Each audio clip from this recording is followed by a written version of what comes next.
नीलकंठ बाबा को प्रणाम, महाकाल को प्रणाम, गणेश भगवान को प्रणाम, माँ सरस्वती को प्रणाम, अपने गुरुदेव को प्रणाम, अपने माता पिता को प्रणाम और सबको राधे राधे। तो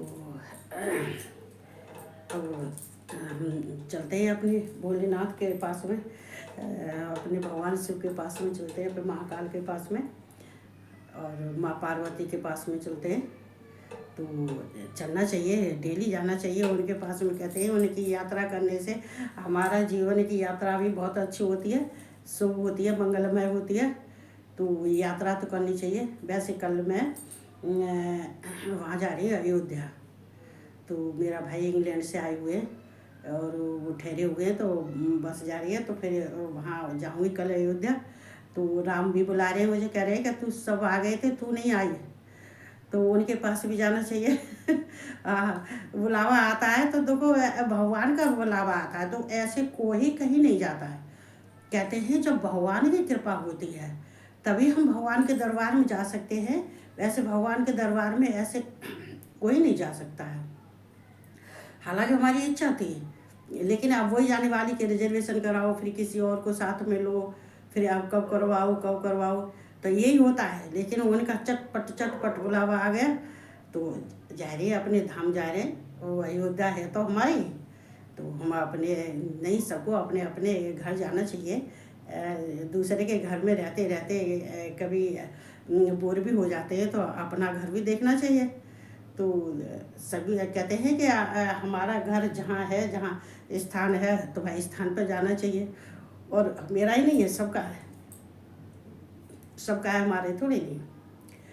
तो 3-4 दिन के लिए फिर जो है, तो मैं सुना रही हूँ अपने को। और कहते हैं कि हमें तो अपने, अब तो हमको इतना प्रेम हो गया है फेसबुक से कि फेसबुक पे एक दिन नहीं आते तो कहते हैं कि हमने तो किसी को देखा ही नहीं है। बेशक नहीं देखती हूँ, पर यहाँ बैठ के तो मुझे दिखाई देता है कि हाँ, मैं सबके पास घूम रही, मेरी आवाज़ सबके पास जा रही है। अच्छा लगता है। तो हम चलते हैं। तो कल हमने सुनाया था ब्रह्मा जी उनको, ऋषि मुनियों को सब बता रहे हैं, शिव के बारे में बता रहे हैं कि वो ही ब्रह्म हैं, वो ही परम तत्व हैं और वो ही ईश्वर हैं। सब कुछ शिव ही है। उन्होंने ही संसार की रचना की है, उन्होंने हम सबको उत्पन्न किया है। उन्होंने सब जीव जंतु प्राणी जितने हैं, पशु पक्षी पेड़ पौधे जे हैं, सृष्टि की रचना उन्हीं की है। उन्होंने ही सबको बनाया है। जितने जीव संसार में रह रहे हैं सब उन्हीं के बनाए हुए हैं, हम भी उन्हीं के बनाए हुए हैं। और वो तो ध्याता भी हैं और विधाता भी हैं। तो वो ही हैं, जो कुछ भी हैं तो वो ही हैं। तो उनको वो समझा रहे हैं, तो वो समझ गए।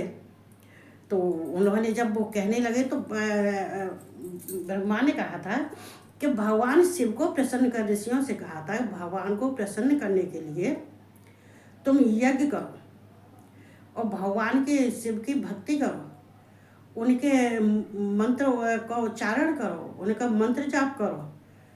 और सबसे उनको यज्ञ बहुत अच्छा लगता है, चूँकि तो विष्णु भगवान भी यज्ञ भगवान हैं, कहते हैं कि यज्ञ देव हैं। और लेकिन भगवान शिव तो यज्ञ में है ही है। वो तो उनकी उत्पत्ति भी यज्ञ से ही हुई थी, अग्नि से ही हुई थी। और वैसे देखिए तो माँ पार्वती भी अग्नि से ही प्रकट हुई थी। तो कोई इनको किसी को अग्नि से जितनी देवियाँ हैं इनको जैसे सीता थी, उनकी अग्नि में उनका परीक्षा ली थी। परीक्षा जब ली गई थी तो उनको अग्नि में भी प्रवेश कर गई थी, लेकिन अग्नि में से अग्नि उनको छू भी नहीं सकी। तो जितनी शक्तियाँ हैं वो हमारी पृथ्वी पर, कहते हैं हमारी पृथ्वी पूर्ण शक्ति है जो सबका वजन धो। तो ये शक्तियाँ हैं, तो ये तो सब में ऐश्वर्य से संपन्न है, सब ऐश्वर्य से संपन्न है। इनके लिए आग, कहते हैं आग, हवा, धूल, पानी, इनके लिए ये कोई नहीं है, ये तो खुद ही है, ये तो खुद ही अग्नि है। तो कहते हैं जितनी शक्तियाँ होती हैं, तो जितनी शक्तियाँ हैं तो वो अग्निमय हैं। तो कहते हैं, तो कहने लगे, ब्रह्मा कहने लगे कि वो भगवान शिव यज्ञ से बहुत प्रसन्न होते हैं, उनका यज्ञ करो, उनका यज्ञ उन्हें बहुत अच्छा लगता है। और यज्ञ से उनके जितने वेद मंत्र हैं उनके उच्चारण से यज्ञ करो, उनको बहुत पसंद और बहुत जल्दी प्रसन्न होते हैं वो। तो वो गए। तो यहाँ सूत जी बता रहे हैं, तो ये सुन के जो छह थे ऋषि मुनि थे, वो जाके यज्ञ सत्र करने लगे, मतलब जो है यज्ञ करने लगे। तो कहते भगवान शिव को प्रसन्न करने के लिए और भगवान के शिव की स्तुति करने लगे, भगवान शिव के मंत्रों से वहाँ यज्ञ करने लगे। और ये सब उन्होंने कैसे किया? ब्रह्मा जी के कहने से किया था। जब वहाँ यज्ञ करते करते बहुत समय बीत गया, तो उनका यज्ञ इतना अच्छा हुआ था कि उनके यज्ञ में कोई बाधा नहीं थी। और ये यज्ञ ऐसे उनका जैसे आश्चर्यचकित सा हुआ था, जैसे आश्चर्य हुआ है। उन्होंने इतना मन से किया था, अच्छा किया था, जैसे कि माना वहाँ पर सूत जी भी पहुँच गए थे और व्यास जी भी पहुँच गए थे। और तो उनका यज्ञ आश्चर्यचकित था।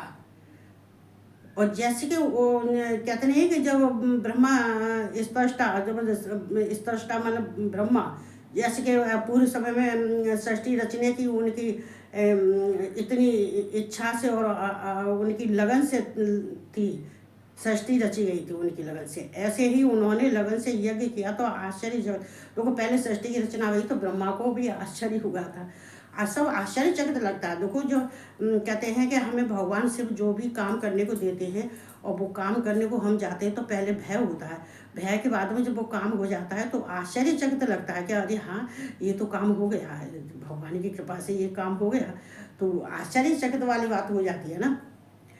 तो इतना अच्छा उनका हुआ था, ऋषि मुनियों ने ज्ञान, ब्रह्मा से ज्ञान लेने के बाद में, और वे बहुत खुश थे।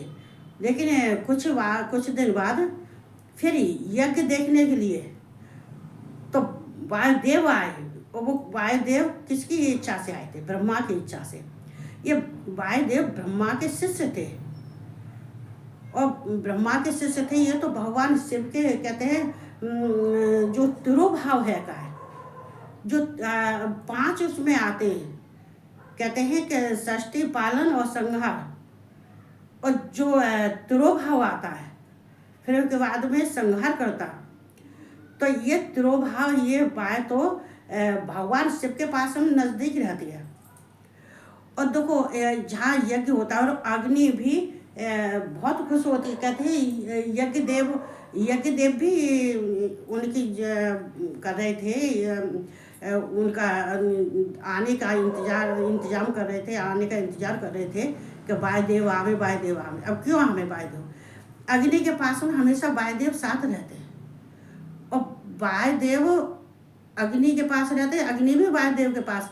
बिना वायु के अग्नि प्रज्वलित तो नहीं होती है। अब प्रमाण के हिसाब से देखो अगर पहले हम गांव में रहते थे तो पहले क्या रहते थे, अब भी जो है गांव में रहते थे तो खाना कहाँ बनाते थे? खाना चूल्हे पे बनाते थे। अभी मैं गई थी तो खाना गैस बेशक रखी थी, गैस तो हमारी शादी से 42 साल हो गई, तब से ही गैस थी, गोबर गैस। लेकिन अब भी गैस वो आ गई जो है, लेकिन फिर भी चूल्हा। तो कहते हैं उसके लिए क्या, उसको जलाने के लिए वायु की जरूरत होती है नहीं। तो वहाँ गांव में तो क्या था, फूका नहीं थी, उससे जलाते थे। कभी कभी नहीं जलती थी तो आंखों में से आंसू भी चलते थे, लेकिन रहना चाहिए, सब करना चाहिए। तो कहते हैं वायु को तो, अग्नि को तो वायु की जरूरत होती है। जब यज्ञ देव भी, कहते हैं यज्ञ देव भी इंतजार कर रहे थे वायु देवता आएंगे, वायु देवता आएंगे।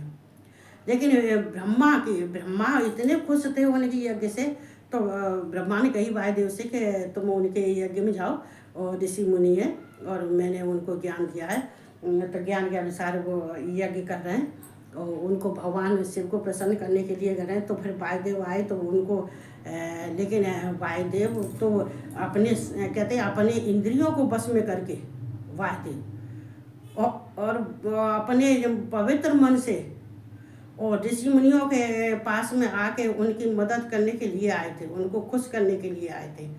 उनको शिव की भक्ति में आगे बढ़ाने के लिए आए थे, उनका कार्य था। तो जब वायुदेव आए तो उनके साथ वायुदेव के साथ में 49 मरुदगण भी थे उनके अंडर में, वायुदेव के अंदर। देखो ये वायुदेव मरुदगण हैं, ये पितरों को कहा जाता। कहते हैं कि जो मरुदगण की कन्या है वो ही सुखदेव के लिए भी आई थी, शादी हुई थी उनकी जो है, तो लेकिन है तो ब्रह्मचारी, फिर उन्होंने रखा नहीं था। तो देखो मरुदगण, ये फिर 49 मरुदगण तो उनके साथ थे, वायुदेव के साथ थे। और तब और फिर देखो मरुदगण भी यहाँ से नहीं उत्पन्न है, वो आकाश से उत्पन्न हुए हैं। मरुदगण जो है आकाश से उत्पन्न हुए हैं वे। तो वो आकाश से उत्पन्न होने के बाद मरुदगण का काम क्या है कि कहते हैं सब प्राणियों का शरीर है वो, जितने ही प्राणी हैं, जितने जीव हैं, तो ये मरुदगण उनके शरीर हैं, प्राणियों के, सब प्राणियों के शरीर हैं। कहते हैं कि अपनी तिरछी ये गति से, पवित्र गति से वो मकान भी धारण करते हैं, मरुदगण मकान भी धारण करते हैं, और वो हमेशा प्रकाशित रहते हैं, प्रकाशमान रहते हैं हर समय। चूँकि वो आकाश से उत्पन्न हुए हैं, तो आकाश में तो कभी अंधेरा होता नहीं है। आकाश तो खुद ही, सूर्य की तो कोई ज़रूरत नहीं, वो तो खुद ही 24 घंटे, रात हो चाहे दिन हो, ये नहीं मालूम पता है कि रात है कि दिन है। वहाँ तो रात दिन सब बराबर होते हैं, रात में भी उनके कोई अंधेरा नहीं होता है। उनके कहते हैं सूर्य का प्रकाश भी वहीं से मिलता है। तो वो खुद आकाश से उत्पन्न हुए न मरुदगणों को तो मैंने कथा सुनाई थी, तब ये फिर चल गया। कहते हैं किसी किसी की प्रवृत्ति होती है, किसी मनुष्य की आवाज़ बहुत तेज होती है, तो उसमें पेच कौन लगाते हैं? भगवान लगाते हैं जब आवाज़ तेज होती है। और हमारे पंखा की बहुत तेज आवाज़ है, इसको अपने डायरी में इधर ये पीछे इसको कमर बनाएंगे, और तो ये बहुत डिस्टर्ब करता है, बहुत आवाज़ करता है। लेकिन गर्मी भी तो भयंकर गर्मी हो रही है, तो इसकी तो आवश्यकता पड़ती है। तो यहाँ तो क्या है ये मरुदगण, ये कहते हैं वो ऐसे नहीं है, ये कहते हैं प्राणियों के शरीर को धारण करते हैं।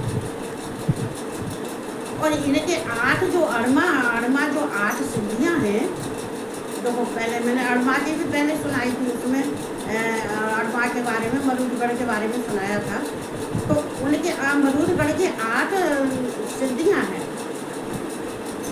और अपने 8 सिद्धियों से भी सब ऐश्वर्य से संपन्न है, सब ऐश्वर्य से युक्त हैं। तो 49 मरुदगण जो है, और ये इन्हें कौन समझा? ये वायु देवता के अंडर में है, जो वायुदेव हैं उनके अंडर में है। और मरुदगण को समझो चाहे वायुदेव को समझो, तो कहते हैं उन्हें देख के बहुत आश्चर्यचकित हो गए। और हमेशा देखो देखी जाए तो जितने हैं भगवान शिव की शक्ति के पास में रहने वाले जितने भी हों, सब उनसे ही उत्पन्न होते हैं। लेकिन उनके रहने वाले जितने हम लोग हैं, भक्ति भी रहते हैं, सब प्रकाशमान होते हैं, सब उनकी भक्ति से प्रकाशित होते हैं। कभी कभी देखना, अपने मन में बैठ के देखना, चूँकि मुझे तो अनुभव तो बहुत हुआ है, छोटी सी उम्र में मुझे बहुत कुछ अनुभव हुआ है। किसी ने अनुभव, ये भगवान शिव की कृपा है, ये महिमा भगवान की है, मैं तो किसी की नहीं मानती हूँ। तो भगवान की महिमा है, तो ये कहते हैं बहुत अनुभव होता। आप जब कभी कोई भी हो जो भक्ति, मैं ये नहीं कह रही कि आज पूजा कर ली फिर 2 दिन के लिए छोड़ दी, पर नहीं, अगर भक्ति करनी है डेली करो, चाहे 10 मिनट की करो, चाहे 5 मिनट की करो, चाहे 1 घंटा की करो, जैसे अपनी अपनी श्रद्धा। डेली उनकी हाजिरी लगानी पड़ती है, डेली उनकी तपस्या करनी, पूजा करनी पड़ती है। ऐसे नहीं आज कर ली, 10 दिन के लिए छोड़ दी, 4 दिन के लिए छोड़ दी, तो वो भक्त नहीं है, वो तो जाने क्यों आता है। और कहते हैं मन हो गया तो आ गया, नहीं मन हो गया तो नहीं नहीं नहीं नहीं, नियम साधना चाहिए, नियम आसन, तो ये तो होना चाहिए, आसन अपना होना चाहिए, नियम पक्का होना चाहिए, और संकल्प से होना चाहिए। तो भगवान क्या नहीं करते हैं, आपको बैठे बैठे अगर कोई भगवान से प्रार्थना करे भक्त कोई उनका, और भाव से उनको भजता है, मन में विभोर हो जाता है, उस समय पर उसको किसी बात का ध्यान नहीं होना चाहिए, एकांत जगह होनी चाहिए पूजा के लिए। ये नहीं है कि चिक चिक चिक चिक चिक चिक चिक हाँ पूजा कर रहे हैं, हाँ वो आ गया, पूजा कर रहे फिर वो आ गया। मैं तो जब बच्चे ज़्यादा इकट्ठे, सारे बच्चे इकट्ठे जाते कोटी मार लेती थोड़ी देर के लिए, कहीं थोड़ी देर शांत रहना, मैं पूजा कर रही थोड़ी देर नहीं आना। तो कहते हैं शांत, तो वो सारे तुम्हें प्रश्नों के जवाब मिल जाते हैं, जितना तुम प्रश्नों के जवाब पूछोगे शिव से, अगर तुम्हें तब आभास नहीं होगा तो तुम सोने के बाद में भगवान सिर्फ सब कुछ आभास करा देते, सब कुछ प्रश्नों के उत्तर देते हैं। ऐसी बात नहीं है, भगवान का यंत्र नहीं है, कहीं बाहर नहीं, संसार में ही यही घूम रहे हैं। अगर दृष्टि हो, दिव्य दृष्टि हो तो देख लो, वो कहीं अंत नहीं है, मैं कहीं कहते हैं जो वहाँ है वो यहाँ है, जो यहाँ है वो यहाँ है। तो उनकी तो वायुदेव बहुत खुश हुए, तो वायुदेव की शक्तियाँ थी, शक्तियाँ तो कहते वायुदेव का काम है इधर से उधर ले जाना, उधर से वहाँ पहुँचाना, वहाँ से तो वायुदेव को जब उन्होंने देखा कि, तो ब्रह्मा ने कही वायुदेव से कि देखो तुम आ तो गए ही हो, लेकिन एक काम करो कि जहाँ ऋषि मुनि वो अपने यज्ञ कर रहे हैं और भगवान को प्रसन्न करने के लिए यज्ञ कर रहे हैं, तो तुम उनके पास जाओ और उनका यज्ञ संपूर्ण करवाओ। और बहुत ही वो ज्ञानी है, मैंने उनको ज्ञान दिया है, मैंने उनको शिव के बारे में, जो उनके ऐश्वर्य के बारे में सब कुछ बताया है, तो तुम उनको जाके ज्ञान दो, और उनको तुम्हारी बहुत ज़रूरत है, वो तुम्हारा इंतज़ार कर रहे हैं। तो वहाँ से फिर वायुदेव गए, जब वायुदेव ने सुना कि ब्रह्मा कह रहे हैं हमसे तो हमें जाना चाहिए, तो गए थे। जब कहते हैं जब मरुदगणों के पास, उनके पास गए थे ऋषियों मुनियों के पास में, तो वो यज्ञ करे, जाके उन्होंने देखा, तो ब्रह्मा जी ने कही थी फिर कि एक काम करो, ये यज्ञ समाप्त होने से तो फिर नैमिषारण्य में यज्ञ करना, और वायुदेव आएंगे तुमसे मिलने को, जब तुम्हारा यज्ञ जो तुम इस समय यज्ञ कर रहे हो वो समाप्त होने के, ये सब ब्रह्मा ने पहले ही उनको समझा दिया था, बहुत कुछ समझा दिया था।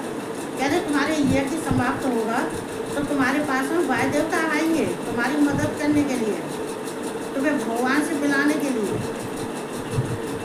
तुम्हें शिव जी से, तुम्हें शिव जी का ज्ञान देने के लिए, शिव का ज्ञान देने के लिए, तो तुम यज्ञ उनसे सारा कुछ पूछना, उनसे ज्ञान लेना, यज्ञ के बारे में पूछना, और तुम तो फिर बाद में जब यज्ञ देव ब्रह्मा ने कही थी वायु देवता से, तो वो कहते हैं ऋषि मुनियों के पास ऋषि, जब ऋषि मुनियों के पास में पहुँचे तो वो ऋषि बहुत खुश हुए थे, कहने लगे कि अरे देखो हमारा भाग्य, और आप आ गए, और हम तो आपका ही इंतजार कर रहे थे, क्योंकि हमसे ब्रह्मा ने कही थी, ब्रह्मा जी ने हमसे कही थी पूर्व काल में, उन्होंने कही पूर्व काल में हमने ब्रह्मा जी से ज्ञान लिया था, उन्होंने हमें ज्ञान दिया था कि तुम शिव को प्रसन्न करने के लिए यज्ञ करो, यज्ञ उनको, यज्ञ का अनुष्ठान उन्हें बहुत अच्छा लगता है, यज्ञ देव हैं, तो हम यज्ञ कर रहे थे, तो हमसे ये ब्रह्मा जी ने हमें बता दिया था,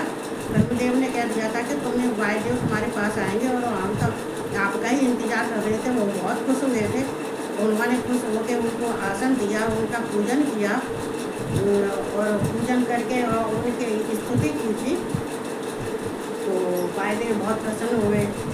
तो वायुदेव कहने लगे कि ऋषि मुनियों कहा कि तुमने जो अनुष्ठान किया है, जो शिव को प्रसन्न करने के लिए किया है, जो ब्रह्मा के आज्ञा अनुसार तुमने किया है, तो तुम्हारा यज्ञ सही हो गया कि नहीं? जो देव शत्रु हैं, दैत्य, जो देखो देवों के, जो तो वो जितने शत्रु हैं, जितने दैत्य हैं, तो देवों का जहाँ अनुष्ठान होता है, देखो विश्वामित्र ने, उनने जितने यज्ञ किए सारे यज्ञ दैत्यों ने ध्वंस कर दिए, तो कहाँ राम ने, देखो उनको राम के साथ पे राम को जब वशिष्ठ जी से लेके गए थे राम लक्ष्मण को, तो देखो उन्होंने यज्ञ पूर्ण करवाए थे। क्योंकि ये दैत्य हैं, ये क्या करते हैं, ये हम जितने हैं जहाँ धर्म का कार्य होता है, जहाँ यज्ञ होता है, जहाँ देवता यज्ञ करते हैं, तो ये जितने दैत्य हैं तो ये यज्ञों का विध्वंस कर देते हैं, यज्ञ नहीं कर देते, तो यज्ञ नष्ट कर देते हैं। इतना ये अपना आसुरी शक्ति छोड़ते हैं कि यज्ञ पूर्ण नहीं होने देते। ये दैत्यों का स्वभाव है, ये दैत्यों का काम है, स्वभाव नहीं है, उनका काम ही यही है।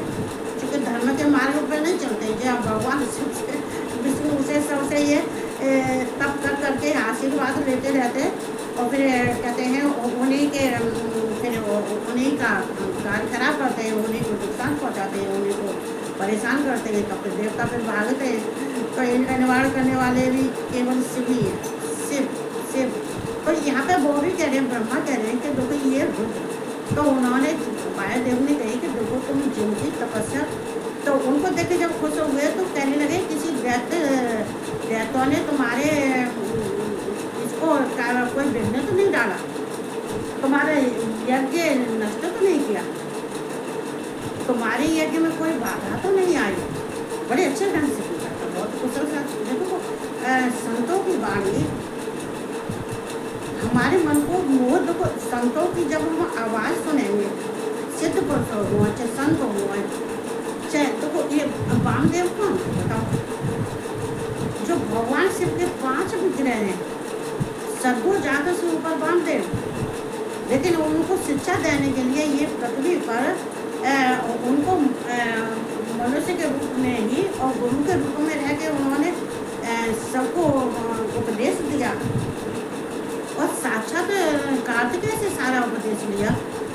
कार्तिकेय ने कहते हैं, कार्तिकेय ने सब कुछ बताया, स्कंद ने सब कुछ बताया, लेकिन उन्होंने फिर भी कह दिया था कि वामदेव मैं मुनि में तुम्हें जानता हूँ, तुम सब कुछ जानते हो। ऐसा नहीं है कि तुम विद्वान नहीं, तुम विद्वान हो, तुम बहुत पवित्र हो, तुम ज्ञानी हो, और तुम जन्म जन्म से ज्ञानी थे, तुम ब्रह्म हो, तुम परमात्मा हो। लेकिन मनुष्य के लिए कहते हैं, मनुष्य गढ़ भी तो बताई, ये कहते हैं कि प्राणियों के शरीर को धारण करते हैं, तो कहते हैं यहाँ पे हम लोगों को कुछ समझनी चाहिए। तो हम लोग संसार में आए हुए हैं, तो किसके जरिया से आए हुए हैं, और जो हम सांसें ले रहे हैं तो किसके जरिया से ले रहे हैं, जिसके जरिया से ले रहे हैं तो उसका उनको धन्यवाद देना तो बनता है कि नहीं बनता है। आज के हमने अच्छा खा लिया, बढ़िया खा लिया, ये खा लिया, उन्होंने पूछे तुमने अपने पितरों को प्रसन्न किया कि नहीं। वायुदेव पूछ रहे हैं कि तुमने अपने अनुष्ठान से पितृदेवों को प्रसन्न किया कि नहीं, तुमने देवताओं को प्रसन्न किया कि नहीं। तो इस तरह से पूछे, तुम देवताओं को प्रसन्न किया कि नहीं, तुमने पितृदेवों को प्रसन्न किया कि नहीं, तुम्हारे यज्ञ से भगवान से प्रसन्न हुए कि नहीं। तो उन्होंने ये सारी बातें उनको पूछी थी, तो बहुत खुश हुए, बहुत खुश हुए। कहने लगे जब उनकी ऐसी मीठी वाणी सुन के, और कुशल था, कहते हैं कुशल कोई पूछ लेता तो हमारा भी मन हल्का हो जाता, लेकिन हमारा पूछने वाला कोई नहीं, हम अकेले हैं, हम और हमारे भगवान, हम और हमारे भगवान, हम दो ही रहते हैं यहाँ पे। तो कहते हैं कि कुशल पूछने से, कुशलता पूछने से उनके मन को बहुत शांति मिली और बहुत खुश हुए, और खुश होने के बाद फिर उनसे स्तुति की, फिर उनसे प्रार्थना की कि आपने जो हमसे पूछा है इससे हमें बहुत खुशी हुई है। अब आगे कुछ, अगर तुम हमें इतनी कुशलता पूछ रहे हो, और फिर वामदेव ने कही कि अब तुम्हारा यज्ञ पूरा हो गया, अनुष्ठान तुम्हारा पूर्ण हो गया, भगवान शिव तुमसे बहुत खुश है, और जितने हैं हम सब, जितने हैं हम सब भी बहुत खुश हैं, अब आगे तुम क्या करना चाहते हो। तो बड़े प्यार से पूछे, आगे तुम क्या करना चाहते, ऋषि मुनि आगे तुम क्या करना चाहते हो। देखो कभी कभी ऐसा होता है कि हमें किसी चीज़ की प्राप्ति नहीं होती है, तब तक हमको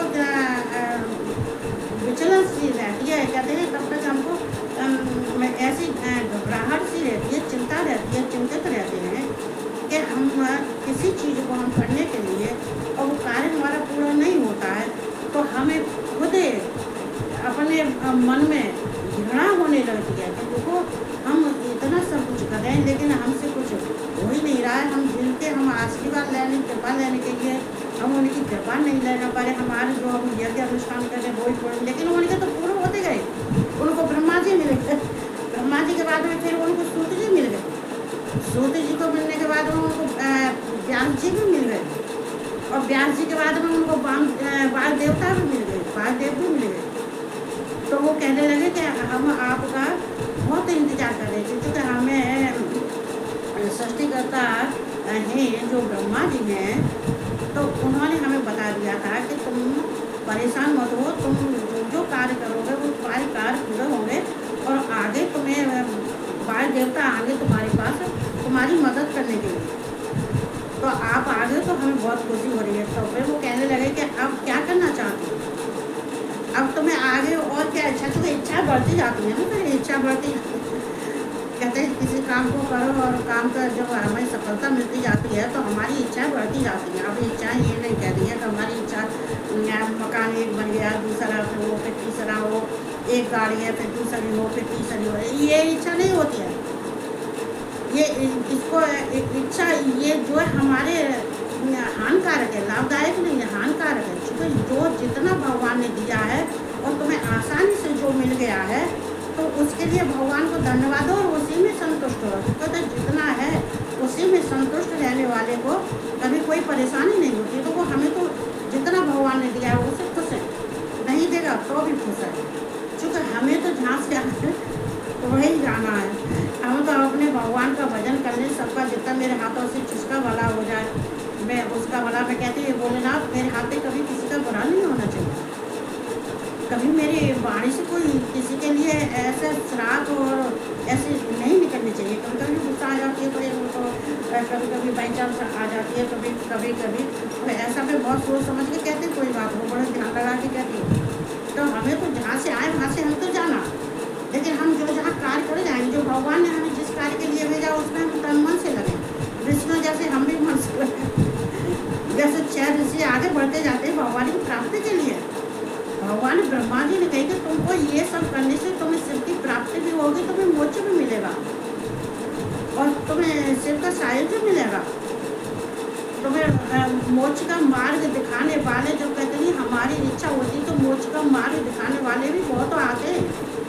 भावना होनी चाहिए, जब तो ना हमारा भावना होनी चाहिए, भगवान के प्रति हमारी श्रद्धा और भाव होने चाहिए, तो तभी तो फिर हमें मिलते जाते। एक मिल गया फिर वो भी ज्ञानी था, दूसरा मिल गया वो उससे ज्ञानी था, तीसरा मिल गया वो तपस्वी था, और चौथा मिल गया वो योगी संत था, और उससे आगे फिर वो मिल गया तो वो साक्षात भगवान ही थे।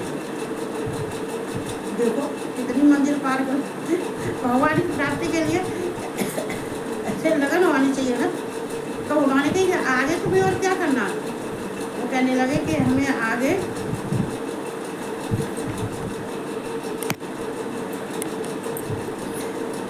तुम्हें आगे और क्या करना, अब क्या करना चाहते हैं। तो उन्होंने कही आगे हम करना चाहते हैं कि हम नैमिषारण्य में यज्ञ करना चाहते हैं और हम यज्ञ से भगवान को प्रसन्न करना चाहते हैं। तो भगवान कैसे प्रसन्न होंगे, वो हमारी आप मदद करो और आपके आने से हमारे कार्य पूरे हो जाएंगे, हमें विश्वास है। तो हमें भगवान की कैसे प्राप्ति होती है, कैसे भगवान से प्रसन्न होंगे हमसे, तो ये हमें मार्ग दिखाओ और हम जो अनुष्ठान कर रहे हैं तो वह अनुष्ठान में आप हमारे पास ही रहोगे। तो उन्होंने कहा ठीक है तुम नैमिषारण्य में यज्ञ करो और अनुष्ठान करो, हम तुम्हारे साथ हैं। तो हाँ फिर उन्होंने नैमिषारण्य में उन्होंने यज्ञ किया था, अनुष्ठान करने लगे थे। तो वहाँ पे वायु देवता भी थे, सूर्य भी थे, सब ऋषि मुनि और भी थे। तो सबने यज्ञ किया था और यज्ञ करने के बाद में फिर भगवान शिव ने दर्शन होने दिए थे और ऋषि मुनियों ने जब कहने लगे कि तो भगवान शिव का, तो वामदेव कहने लगे कि भगवान शिव ही हैं, वो ही रुद्र हैं, वही सृष्टिकर्ता हैं, वही पालन करता है और सब ऐश्वर्य से संपन्न हैं, वो ही मोक्ष प्रदान करने वाले हैं। और तुम्हारा नैमिषारण्य में जो तुम अनुष्ठान कर रहे हो इससे भगवान तुम्हें दर्शन जरूर देंगे और तुम्हें को मोक्ष की प्राप्ति होगी, क्योंकि वो ही उन्हीं की ही यज्ञ करना, तो उन्हीं के मंत्रों से वायुदेव ने यज्ञ करवाया था। और यज्ञ का भी वायुदेव ने खूब उन्होंने मदद की थी, ऋषियों की मदद की थी। और उन्होंने भगवान शिव का फिर उन्होंने वायुदेव ने फिर भगवान शिव का ज्ञान दिया था। पूरा ज्ञान जो ब्रह्मा जी नहीं दे पाए थे वो भी ज्ञान वायुदेव ने दिया था। क्योंकि वायुदेव कहने लगे कि मैं भगवान शिव के पास ही रहता हूँ।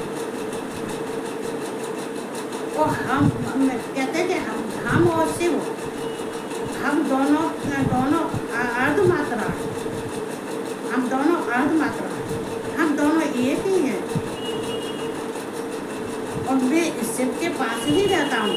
तो फिर उन्होंने वायुदेव ने भगवान शिव का ज्ञान दिया था और उनके बारे में सब कुछ उनको बताया था। और बताने के बाद में उनको प्रसन्न कर दिया और अनुष्ठान अच्छे से करवा के फिर आगे फिर वो वायुदेव फिर उनको आगे फिर और समझाते। तो बस मैं यही क्या बस यहीं पर मैं अपनी वाणी बढ़ा दूँगी। तो देखो वायु देवता की कहते हैं अग्नि देवता, वायु देवता, सूर्य देवता, चंद्र देवता, इंद्र देवता, ज्योत देवता, वास देवता, ये हमारे रोज का नियम है इसका। मैं तो जब तक सबका आवाहन नहीं कर लेती तब तक मैं पूजन नहीं करती। सबसे पहले प्रथम मैं सबको तसले में रख के सबके वस्त्र उतार के सब फूल माला मंदिर सब साफ करके पहले मैं सबका आह्वान करती हूँ। देखो ये 5 ये क्या है, ये शरीर कहते हैं 5 तत्वों से प्राणी बना हुआ है। इन 5 तत्वों में ही भगवान शिव हैं। 8 देव योनियों में भी भगवान 8 देवियों में ही आते, सर्व, गव, उग्र, रुद्र, भीम, पशुपत, ईशान, महेश्वर। ये 5 कहते हैं आकाश, पृथ्वी, जल, वायु और अग्नि। तो इनका आवाहन मैं डेली इनके आवाहन के बिन में कोई पूजा स्टार्ट नहीं करती। तो इनका आह्वान नहीं कर पाते हो, लेकिन नहीं कर पाते तो कहते हैं पृथ्वी पर रह के यज्ञ करो, हवन करो, दान करो, पुण्य करो, भूखों को भोजन खिलाओ, जिसके पास कपड़ा नहीं है कपड़ा दो, या कुछ नहीं है तो प्यार से बोलो, किसी का दुख दूर करो, किसी के कहते हैं कि पृथ्वी का कुछ भार होकर है जो है सूर्य देव है, उनका सूर्य को सूर्य को अर्घ दो, पूर्णमासी को व्रत रखो, चंद्रमा को अर्घ दो। तो ये ही हमारे सब लोग कहते हैं ये सब हमारे मनुष्य के जीवन यात्रा यही है। और इन्हीं से सब प्राणी इन्हीं में बसा हुआ है। इन 5 तत्वों से प्राणी बना हुआ है। कहते हैं पृथ्वी तत्व मिट्टी से सब बने हुए हैं और मिट्टी से ही बने हुए हैं और मिट्टी में ही मिल जाते हैं। अग्नि से कहते हैं अग्नि में ही भस्म भी हो जाते हैं, अग्नि से ही सारे काम होते हैं। तो भगवान की शरण में जाना चाहिए। और आगे जो क्या कहते हैं वो कल तो मैं नहीं कह पाऊँगी, तो कल मैं अयोध्या नहीं तो 3-4 दिन लग जाएंगे, 31 तारीख तक शायद हो सके। आप बीच में संपर्क करती रहूँगी मैं, क्योंकि मुझे भी लगता है कि तुम हमारे तो फेसबुक हुआ अब क्या मालूम सुनते हैं कि नहीं सुनते हैं, ये तो कोई जाने। तो मैं सबको राधे राधे कहती हूँ और सबसे प्रार्थना करती हूँ और सबसे राधे राधे कहती हूँ और सबको